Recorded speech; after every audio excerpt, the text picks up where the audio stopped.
Welcome to the Health and Wealth Power Hour, the podcast that provides you with the knowledge and insights you need to achieve physical, mental, and financial well-being. I'm your host, Harlon Pickett, a business consultant who's passionate about helping people achieve a more balanced and healthier life. Each week, we'll deep dive into topics related to health and wealth, including retirement income planning, innovative healthcare solutions, alternative funded health plans, and specific actions individuals and business owners can take to gain control of their finances, have access to affordable quality health care, and achieve peace of mind. We'll also be joined by innovative experts who will share their knowledge and insights on prevalent topics. So, whether you're looking to grow your wealth or improve your health, you've come to the right place. Get ready to be informed, inspired, and empowered. Let's get started. And welcome to the Health and Wealth Power Hour. I am your host, Harlon Pickett. Great to have you with us today. Have a great show for you.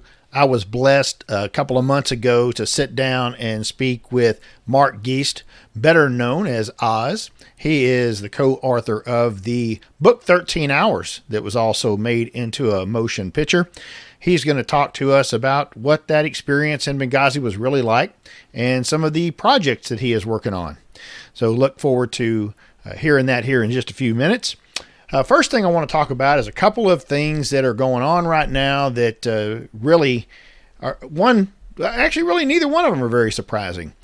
First of all, the new numbers are out for what the average cost for health insurance for a family of four and a PPO would be. If so, you're receiving your health insurance via your employer and you have one of those great nationwide PPO networks.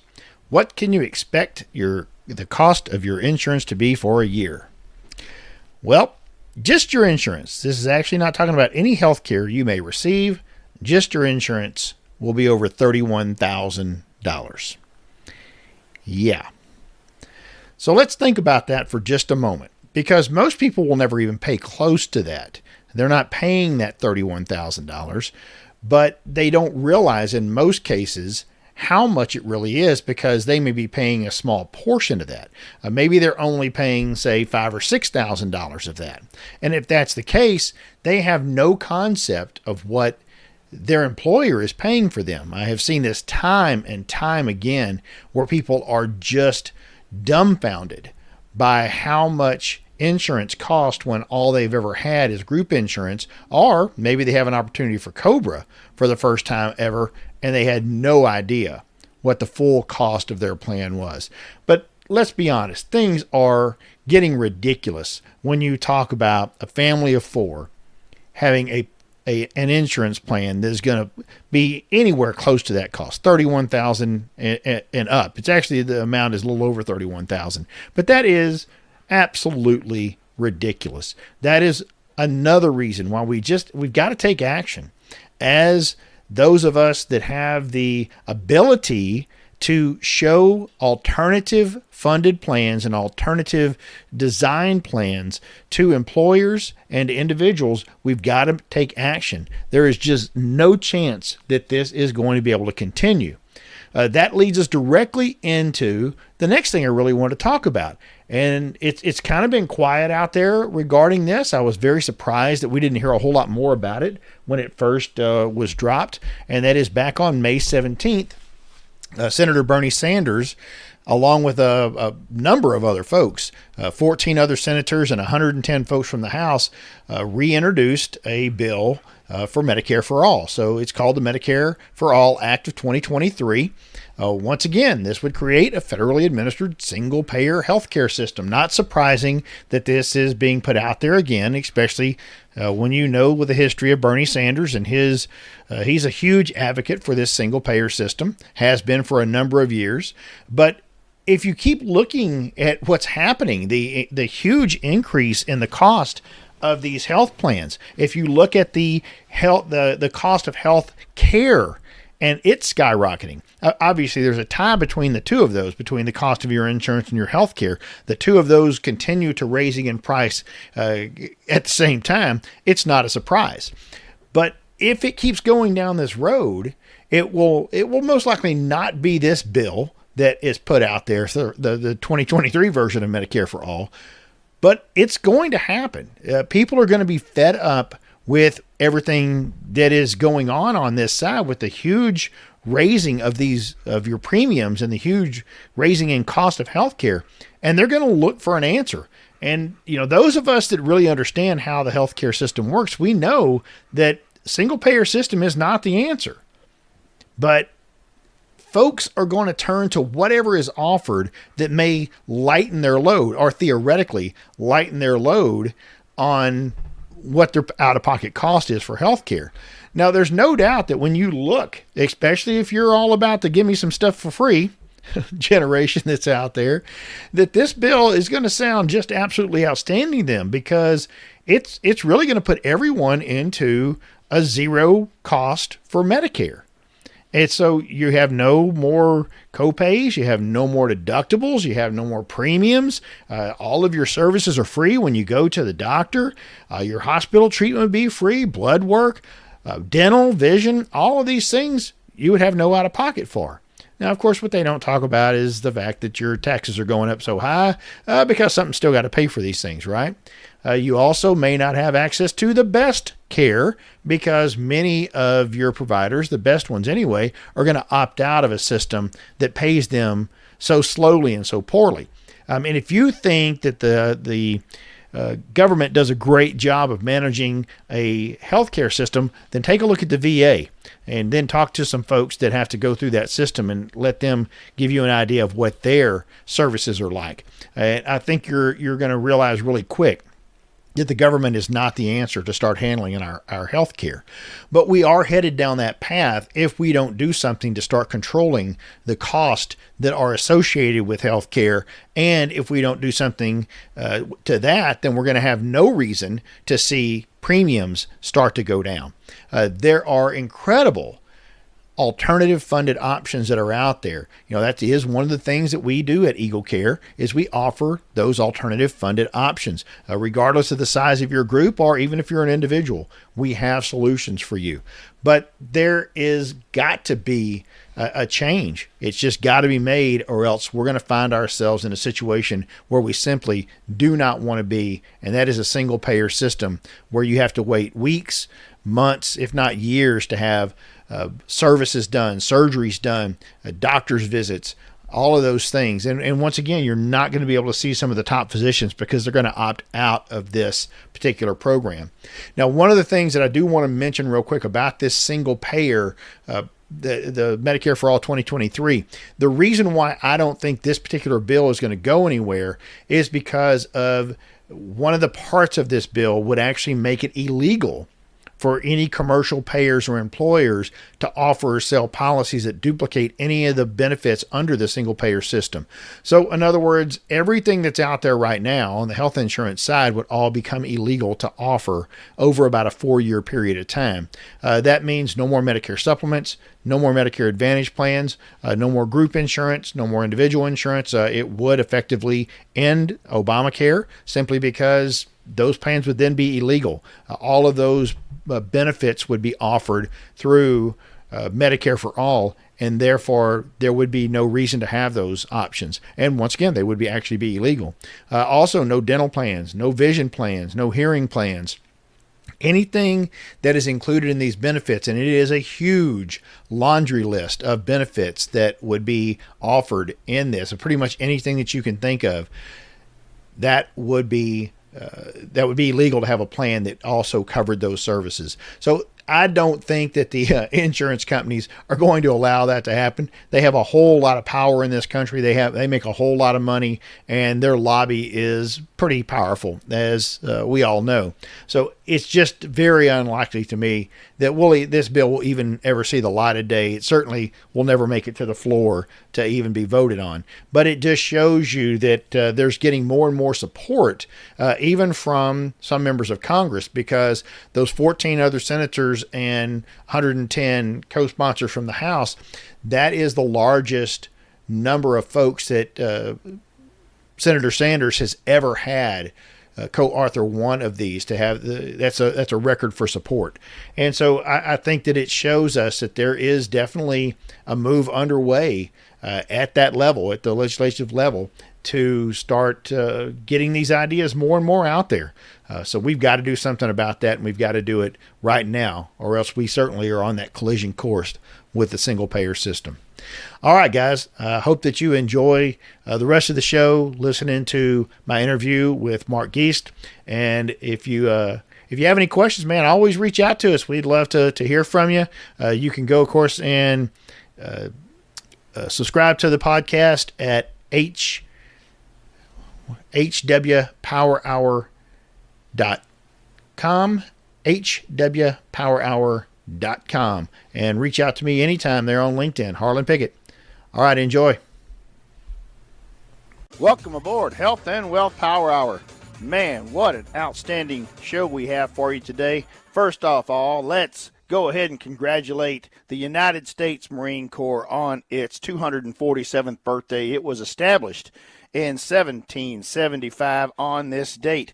I'll tell you, there is not a much better way that we could celebrate this event than having one of those Marines on the show with us, a veteran with a storied history in both service and then service since he left the Marine Corps, which I guess there's no such thing as a former Marine, but since he went into, I guess you'd say, public service since then. And we are honored today to have with us military consultant and survivor of Benghazi, Mark Oz Geist. Mark, welcome aboard, buddy.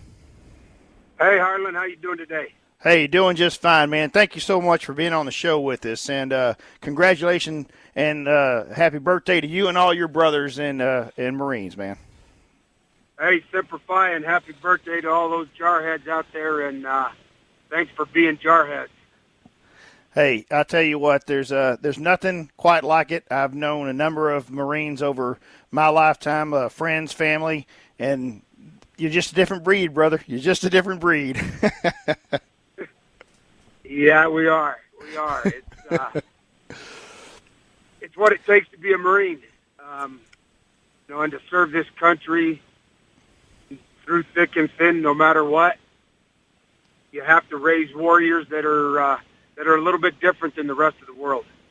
Yeah, absolutely. Well, let's kind of start there. What was it that had you go that direction? What you had chose to serve your country, clearly. What made you or encouraged you to go the route of the Marines? I think, my grandfather was a World War II veteran, Army tank commander, had 5 Purple Hearts, Silver Star, Bronze Star. He was probably one of my biggest heroes. And then I had 3 uncles, 2 of them in the Navy and 1 in the Marine Corps that all fought during Vietnam. My Uncle Jerry, he's passed on now from complications with Agent Orange, but he was probably the biggest influence I had in going into the Marine Corps. So it's a little bit of family history there is what it sounds to me like. And I think that is a fairly common theme that we can see in many cases to those that choose to serve. It comes from a long line of people that have made that same decision. And, we are very, very proud to support the military. As you know, we've had a number of your compatriots on our show before, and we're very, very happy to work with you guys and to support you in any way we can. And once again, thank you so much for your service. I got to coin a phrase. A good friend of mine, an Army Special Forces, actually a native of Texan, his name's John Wayne Walding. His thing is, you're worth it. And everybody is worth it that is a citizen of this country. That's why we do what we do. That is well said. I've never actually heard that phrase that way, and that is well said. Once again, man, that's very, very impressive. Well, one of the things, of course, that stands out in your resume, as it were, is what occurred back on September 11th in 2012. as you were part of the annex security team whenever the Muslim insurgents, as it were, attacked the U.S. stronghold there, I guess you'd say, in Libya. Yes, sir. How did you, I guess, make the transition into personal security, and what really had you there? Why were you in Libya to begin with? Well, the reason I was in Libya is I worked for a organization called GRS. It's Global Response Staff, and we were contracted. I was contracted by the CIA to protect our world's spies around, in some of the most dangerous parts of the world. That's really what our job was, is to make sure those men and women that are out there working for that organization come home safe. Okay. All right, and it was another assignment then. In a very real way, you ended up there because it was just another assignment for the organization you worked for. Yeah, and that's one thing that was different with us than in all of our deployments is we never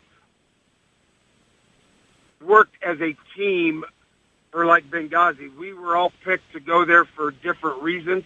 We each had different skill sets that were unique, and bringing all of those together to form that team that was there is why it's kind of how they did things. It wasn't like in the military, you're a platoon or a squad that worked together for years. Right. Most of those guys I never worked with before. Well, that's kind of interesting. So almost like some of the silly things you see on the movies that obviously are not in reality, you think, but they do build teams, obviously, you're telling me this, that based on people's different skill sets. Yes, sir. Very interesting. And so as you were there, how long were you there before the actual attack? I'd only been there about 45 days. Okay. Okay, and my understanding is that obviously the atmosphere there was not very very friendly, very conducive to friendship and love and happiness. That it was not at all. I mean, the country itself, after the overthrow of Gaddafi, which as bad as Gaddafi was, sometimes the enemy is better than the enemy you don't know. The country, after he got assassinated, the country was basically chaos. There was really no government entities, or at least none that were really in charge. It was, especially in Benghazi and the eastern part of Libya, was all controlled by different militias, all that had some, or most that had some type of affiliation to Al-Qaeda. Okay. Yeah, which we all know are not the good guys at all, right? Yeah. Now, I will say, the people there, the people themselves, and this is the dynamics of the Middle East, especially Northern Africa as well, as, the people that lived in Benghazi, the store owners, the families, they were very happy that we had overthrown Gaddafi for them. Because in the bigger picture, Gaddafi's tribe and his loyalties in Western Libya were different. They were a different tribe than they were those that were in the East.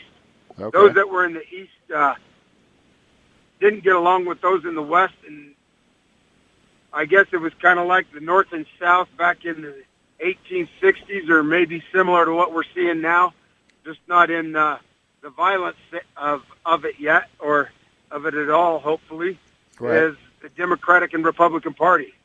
Yeah. That's that's a parallel I hate that you have to draw, but I can see exactly where you're coming from there. Hey, Mark, it is time for us to go to a break. When we come back, I want to dig in a little bit more about what happened there because I don't think the movie quite did that justice, and I think that's what most people have probably seen. Harlon Pickett, Health and Wealth Power Hour. We'll be right back.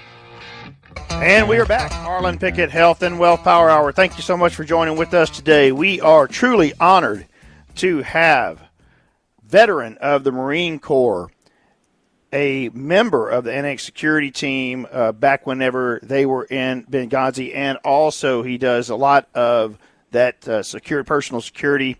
And then, of course, he is the co-author of 13 Hours, the inside account of what really happened in Benghazi. And Mark Geist is with us today. Mark, man, I know they took this awesome book that you guys wrote. There was no, in my opinion anyway, there was no political overtones. There was no, finger pointing per se.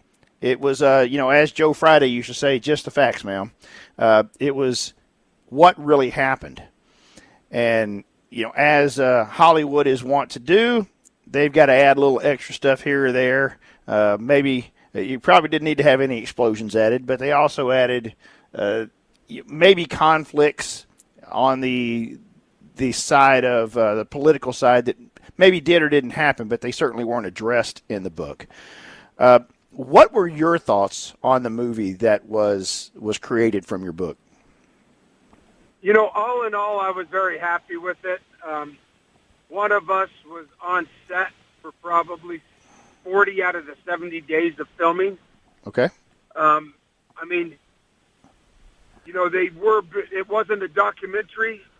Right. It was for entertainment, so we understood going into that when we signed our contracts, which actually give you, basically your contract is giving them the life rights to depict you however they want. And as movies go, compared to what I've seen in the past and what I know of what really happened, this was probably one of the most accurate there was. They did there was one big explosion they added, which was the bus bomb after the second attack on the annex. And then they changed a couple characters in what they were doing for the entertainment purpose and to draw the heartstrings of and the emotion from the people. Right. I think we all would have rather had it been more of a documentary, but I don't think that it would have done as well if it had been, honestly. You're right. It probably would not have. It would not have. It wouldn't have had that Hollywood blockbuster type thing, and you probably would not have got the gentleman who worked with you to put it out, who is also obviously known for his explosions, to be as attracted to the film if that wouldn't have been the case. Well, that's good to hear because I had, in reading some of the, I guess, critiques of the movie, that was one of the things is that they didn't stick as close to it as I guess historically factual. But that is kind of the common thing that you see in those movies. But it is good to know that y'all were not upset as the guys who lived through it, that y'all were not upset with it, and the depiction of your team was fairly accurate. Yeah, it was. It was. They did a great job of the characters. I mean, Max Martini, who played me, couldn't have gotten it any better. As well as Tonto's character. It really kind of gave me a different outlook and a little bit more respect for actors and what they do in their profession. Because these guys really put their heart and soul into making sure they depicted us as we are, and as Ty and Glenn were, according to the families that the actors that played them, who they spoke to, the friends and family of Ty and Glenn who got killed. Right. Well, that's that's very important, especially for obviously the gentlemen that lost their lives. How important it is for their families not to see something that was not true. To see them be portrayed as someone they were not. So that's awesome, and I can imagine how scary it was for you guys as you're talking about signing that contract. That you're saying, yeah, you can portray me however you want to, and that's kind of a tough deal. It is. It is. I had a conversation with Michael Bay, the director, and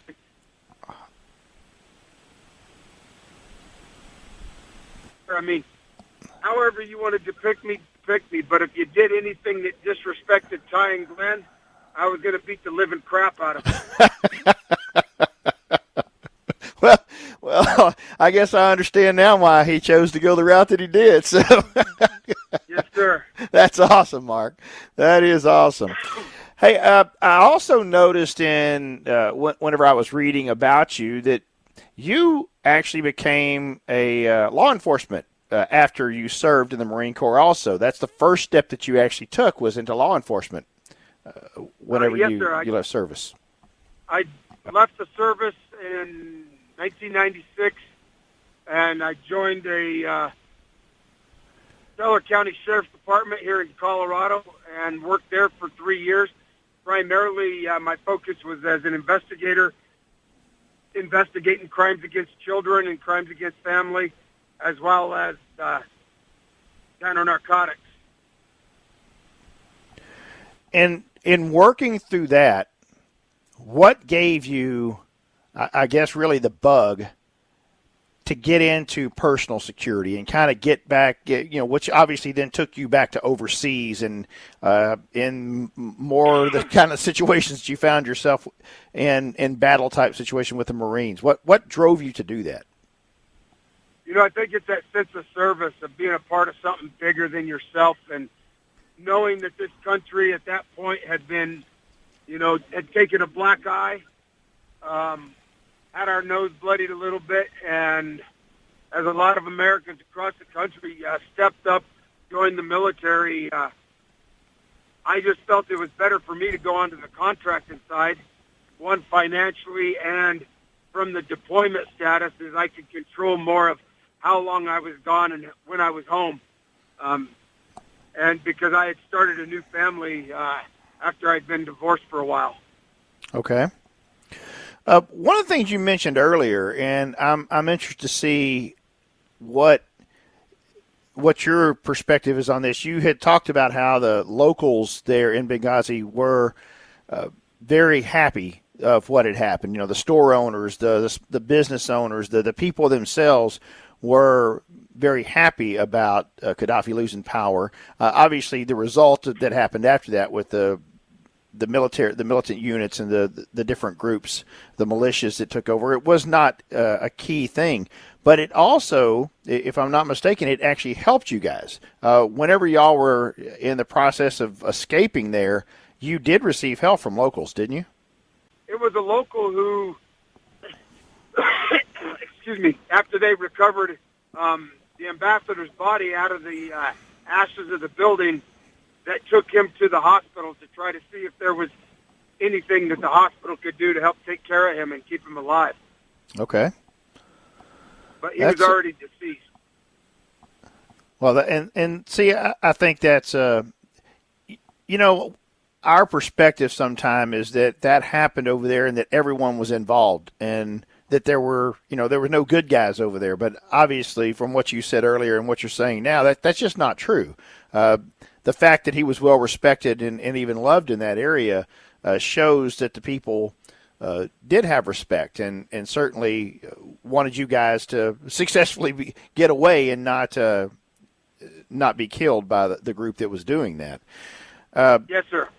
So that's a great perspective, and I appreciate you sharing that with us. Do you continue to stay in touch with the gentleman that you served with?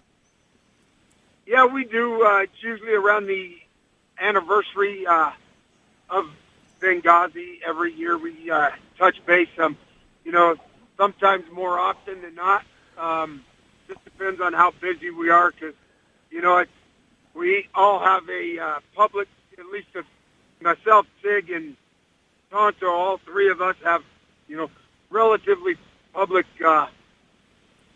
endeavors as through public speaking and sharing our stories and and in the firearms world. So sometimes it's hard for us to stay in touch as much as what we would maybe like to, but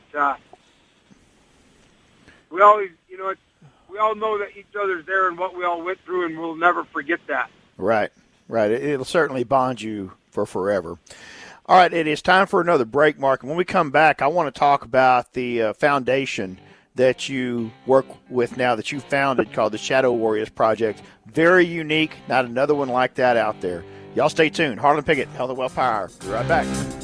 And we are back. Harlon Pickett, Health and Wealth Power Hour. Thank you for being with us today. We are honored to have Mark Geist. He is a veteran of the Marine Corps. Happy birthday, Marine Corps, today, 247. Also a professional security professional and co-author of 13 Hours, the Inside Account of What Really Happened in Benghazi. Appreciate you being with us today, Mark, but I know your passion these days is the founding of your organization, Shadow Warriors Project. I'm going to read you guys this mission statement because this is rocking.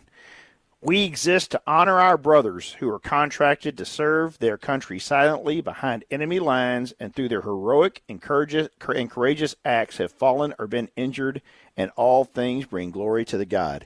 Man, that is an impressive mission statement. I applaud you for coming up with that too, buddy.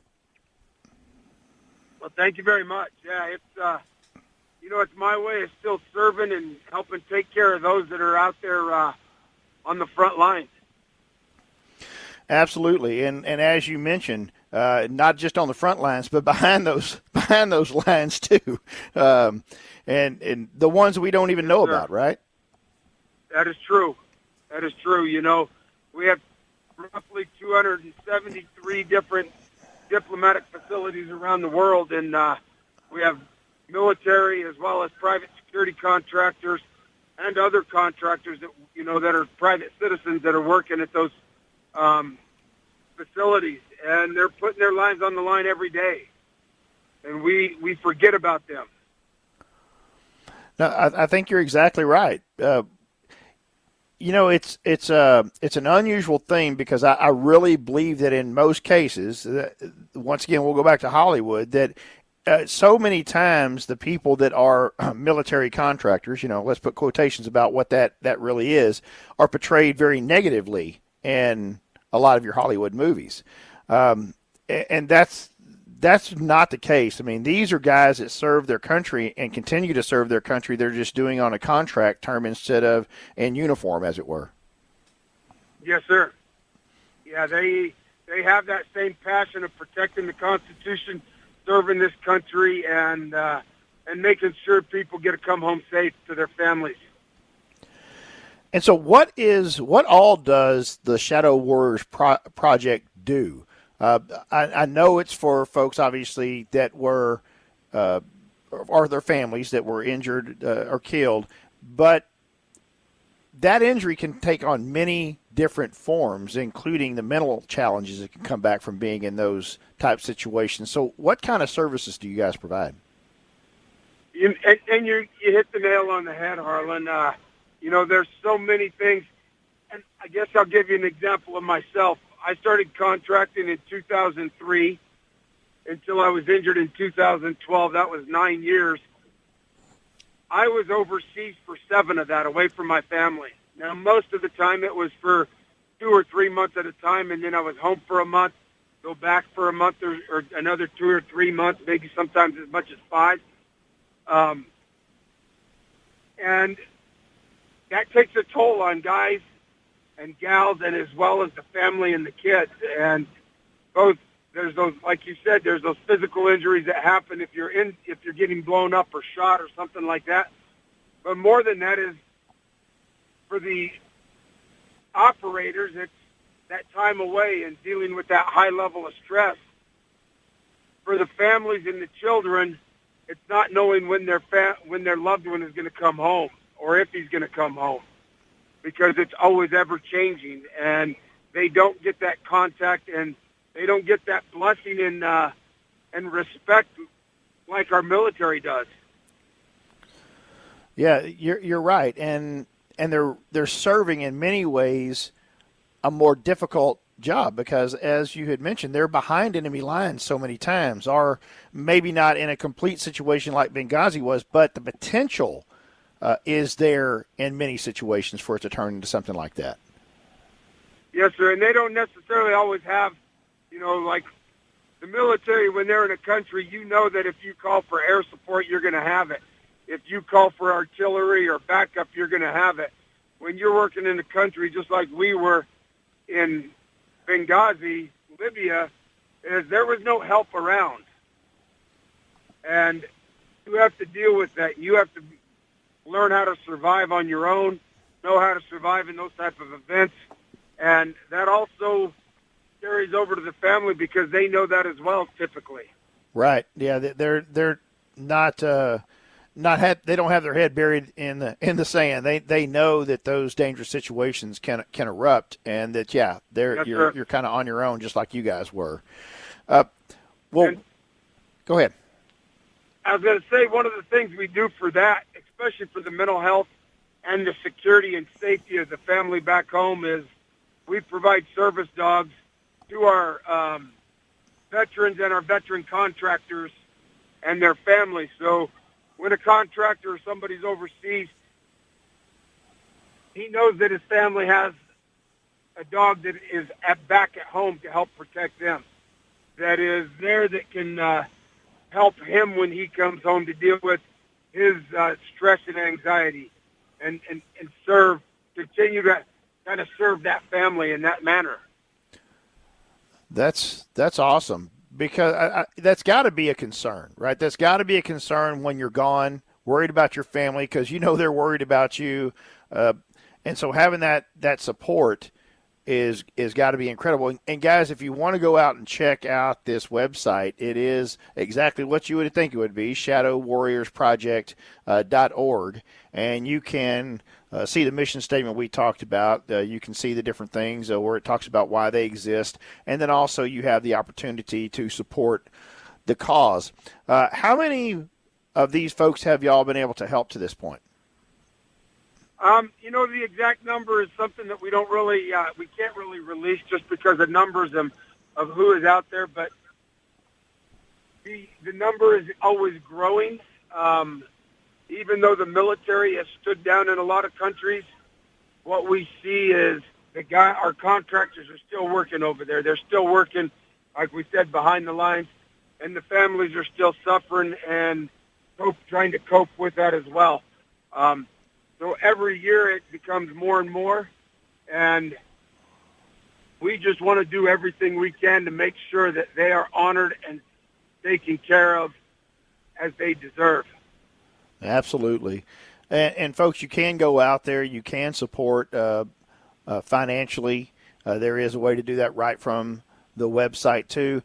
And I know that you also, as you mentioned earlier, you go out, you do some public speaking, you talk about the cause, you work to try to give that support.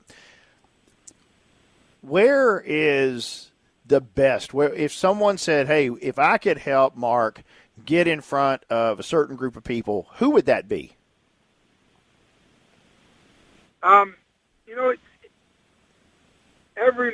We have donors that have donated $12 a month, all the way up to donors who donate $5,000, $10,000 a year, $20,000 a year.